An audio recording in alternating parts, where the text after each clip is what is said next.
Hello and welcome everyone, I'm Grandmaster Denes Boros, and today I'm going to show you a Magnus Carlsen original variation. This game was played in Shamkir between Magnus Carlsen and Wojtasek. Now, an interesting tidbit to that one, obviously both players played the Najdorf on and off, but Wojtasek is somewhat of a Najdorf specialist. So for this time, Carlsen came up with a surprise, which is actually very, very unique and interesting. So let's take a look. So this starts with e4, c5, and it's all well known that knight f3, d6, d4, c takes, knight f6, knight c3, and a6 leads to the Najdorf variation. However, in this game, Carlsen opted for knight c3, which is undoubtedly called the closed system. d6, d4, c takes, queen takes d4. So far, nothing new. In fact, I believe this is a big nod to the great player who was honored this event, the late Gashimov, who used to play the system of queen takes d4 with the closed system transposition. But when facing knight c6, instead of Gashimov's bishop b5 move, here, Carlsen came up with the original concept of queen d2. At first sight, this looks somewhat strange as the queen is blocking the view of this bishop. However, that's the point, as Carlsen intends to do a fianchetto, very similar to the Rady Gambit that you might have seen before. And Wojtasek, actually surprised, does not come up with the best plan. In fact, plays a somewhat normal looking knight f6, which however is an inaccuracy, as we shall see in game 2. So knight f6, b3. Of course, once Carlsen decided on queen d2, he is content to follow up with the plan of putting the bishop on the long diagonal, and not only will it put some pressure on these squares, but it also helps provide safety for the white king. e6. The other way of playing would be with g6. However, his bishop would be opposing that bishop on g7, leading to very sharp games. But in this game, e6 was played by Wojtasek, hoping that the Scheveningen structure favors him. Bishop b2, a6, on castles, b5, f3. And f3 actually signals that Carlsen is serious about this opening choice. He is planning to run down the pawns with g4, h4, very much so like you see in the English Najdorf sub-variation. h5, a very nice move, often played by Najdorf specialists, especially MVL, that is Maxime Vachier-Lagrave. However, when it comes down to nitty-gritty details, Carlsen is a unique player, and he notices as the knight on g1 is not on d4, he actually gets the chance to roam into a good spot on g5. So goes knight h3, heading over to g5. As there is no h6 anymore, he's going to get a great spot for the knight. Bishop e7, knight g5, h4, f4. And as he notices that g4 is not going to get played sooner or later, or it'll take a lot of time, he switches his plans and tries to play for f4 and e5 instead. Bishop b7, king b1. A move that is never bad in the Sicilian. Rook c8, bishop e2, planning to get the bishop to f3 and to support the idea of g4. Queen c7, rook e1. All eyeing the king, as this king is sort of stranded in the middle, because anytime this king would go castling, the h-pawn would become a potential target. Like castling would run into g3, and even after a couple of exchanges, this rook can join up on this file and mate would be imminent. So here Wojtasek played knight h7, as with less space, he's trying to exchange some pieces off. Knight takes h7, rook takes h7, and here is a critical moment where Magnus had a choice. He could have gone all gung-ho on Wojtasek's position. However, he decided to go with g4. His plan is to start rolling these pawns up the board and use the pressure of this bishop. However, it turns out he could have played knight d5, which is a very, very, very strong move, which puts pressure on the queen and that bishop the same time. And that would have been a brilliancy in the making. He didn't go this direction, but it deserves a mention for sure, because after e takes d5, white not only gets an open file pressure on the king, but the bishops become super active, not to mention that this rook is a little bit off sides. Knight d8 would follow, bishop g4. Obviously, if king f8, then just takes, and white has the superior king and better attacking chances. So knight d8 is a must. If you are down the position, at least you should have a piece advantage. Bishop g4, pressing on the rook, activating this one. And even after king f8, the typical way of playing these positions is rook e3, which is a very strong plan, planning to triple up on the e-file with an eventual rook e8 checkmate. And here the position would be uninviable for black.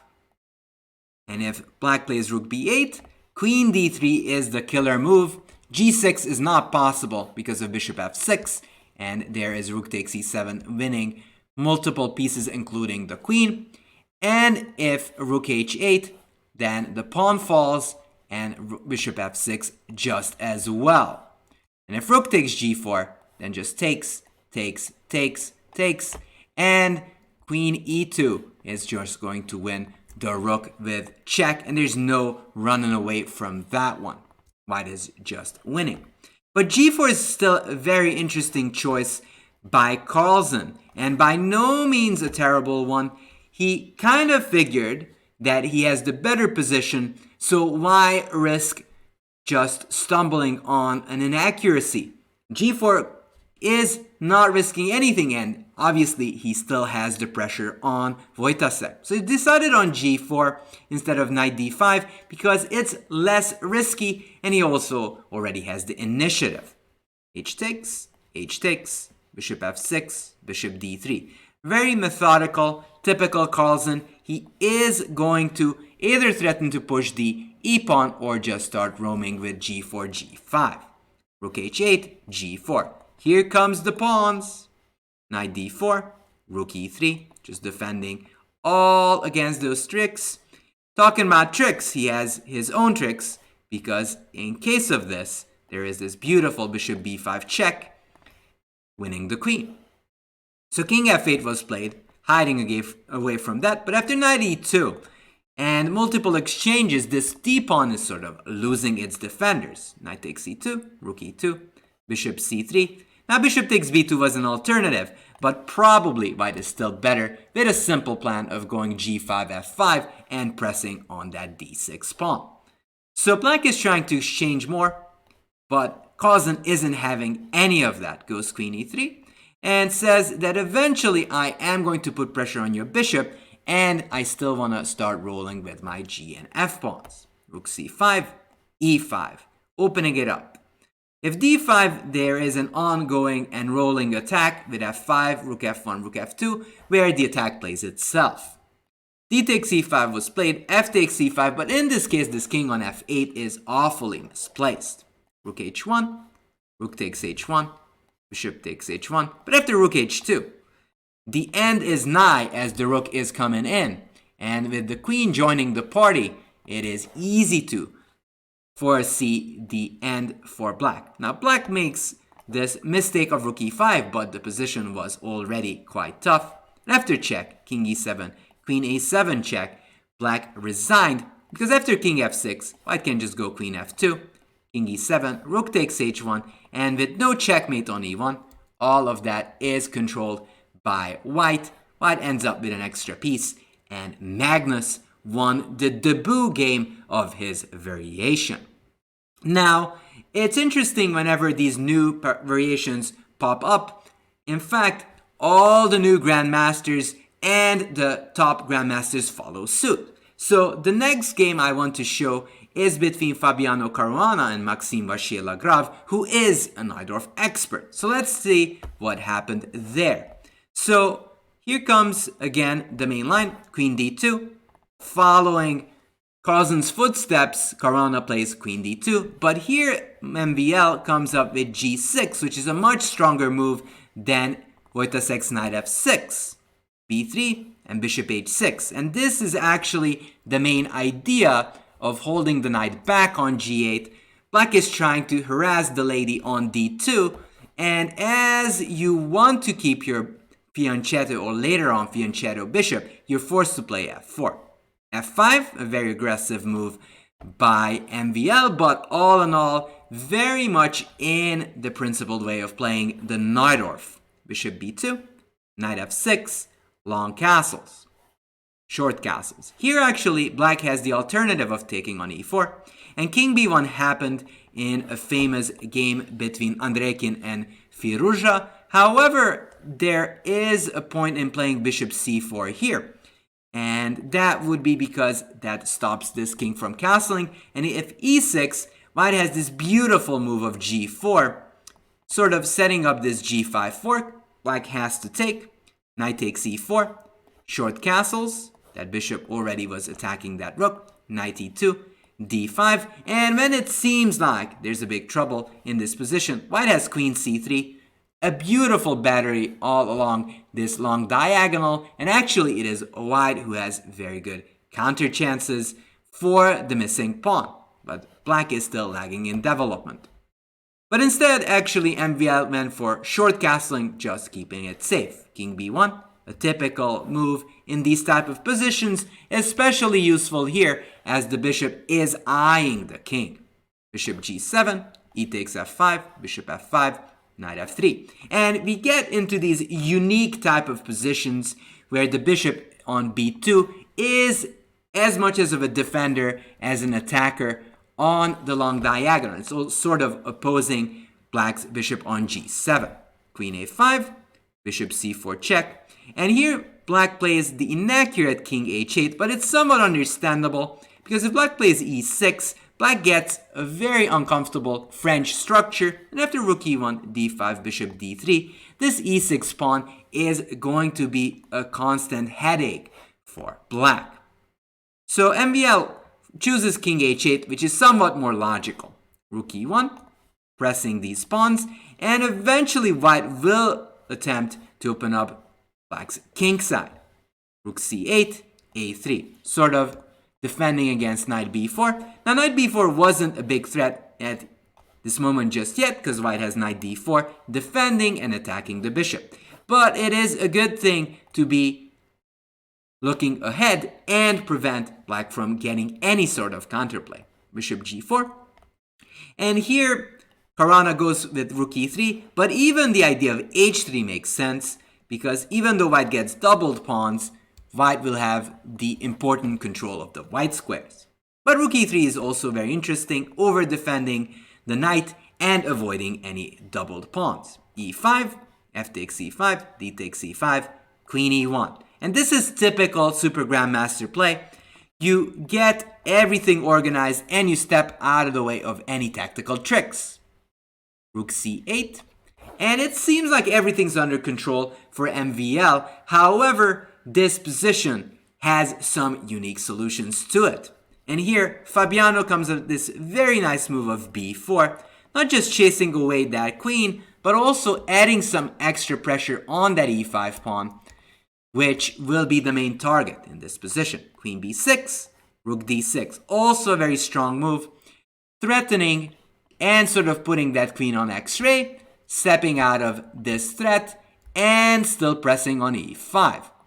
And already white has a big advantage. Queen c7, knight b5, queen c8, and noticing that the knight would be very powerful, pressing on that queen, and rook steps back, so that knight has that square open. Rook e7, knight d6, queen c7, knight takes c5, and after winning the pawn, this game is practically over. Knight takes c5, takes, rook takes c5, which is a very good practical try by MVL.